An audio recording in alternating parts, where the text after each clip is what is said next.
Salam əziz abituriyentlər. Dövlət İmtahan Mərkəzinin nəşr etdiyi təzə topluya əlavə olunmuş sualdır. Mükəmməl bir sualdır. Bu sualın həllini sizə izah edəcəm. Sualın həllinə keçid edirəm.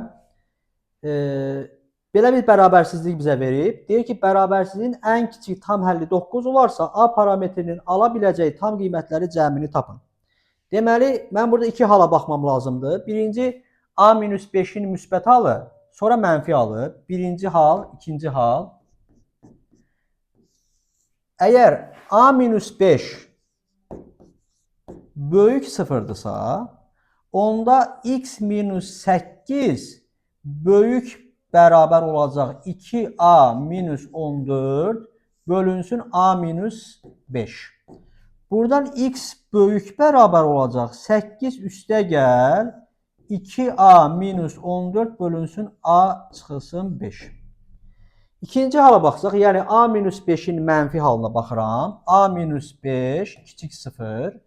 Buradan isə x-8 kiçik bərabər olacaq 2A-14 bölünsün A-5. Buradan isə x kiçik bərabər olacaq 8 plus 2A-14 bölünsün A çıxılsın 5'ə. Bu hissəyə bir diqqət etməmiz lazımdır. Bu bərabərsizlikdə mən ən kiçik tam həll axtara bilmərəm. Deyir, ən kiçik tam həll 9 olar. Bu bərabərsizlikdə mən ən kiçik tam həll axtara bilmərəm. Tutalım ki, misal olaraq bizə desin ki, x kiçik bərabər 9.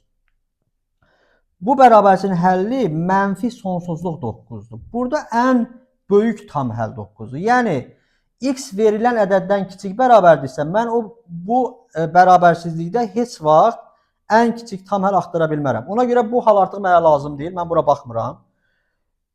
Bu biri tərəfə baxaq.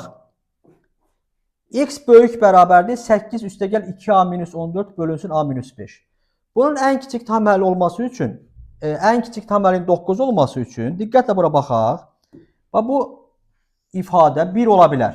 Məsələn, mən bunu 1 götürsəm, x böyük bərabər olacaq 9, bərabərsizliyin həlli olacaq 9 müsbət sonsuzluq. Ən kiçik tam həll 9 olacaq. Tək 1 yox. Yəni 0 ilə 1 arasında mən istənilən ədədi götürüb burada yerinə yazsam, bərabərsizliyin ən kiçik tam həlli 9 olacaq. Məsələn, bu ifadənin yerinə mən 2-də 1 də yaza bilərəm. 0,5 yazsam, x böyük bərabər 8,5 olacaq. Bərabərsizliyin həlli olacaq 8,5 müsbət sonsuzluq.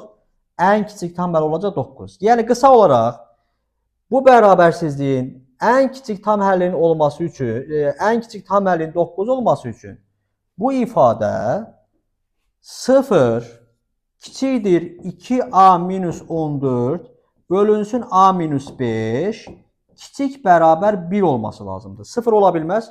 Çünki mən bunu 0 götürsəm, x böyük bərabər 8 olacaq. Ən kiçik tam həll 8 olacaq o halda.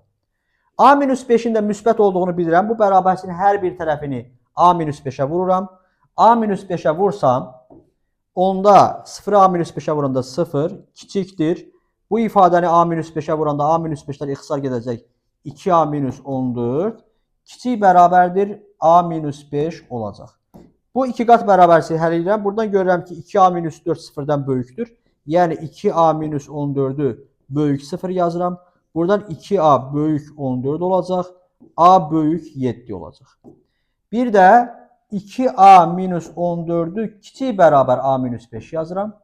Buradan A kiçik bərabərdir. 14'ü atıram sağ tərəfə 9. Deməli, A 7'dən böyükdür. 9'dan kiçikdir. Bu iki bərabərsizliyi ödəyən tam həllər 8 və 9'dur. Bunların cəmini soruşur bizdən. 8 üstə gəl 9, o da bərabər olacaq 17. Bu qədər. Çox sağ olun. Təşəkkür edirəm.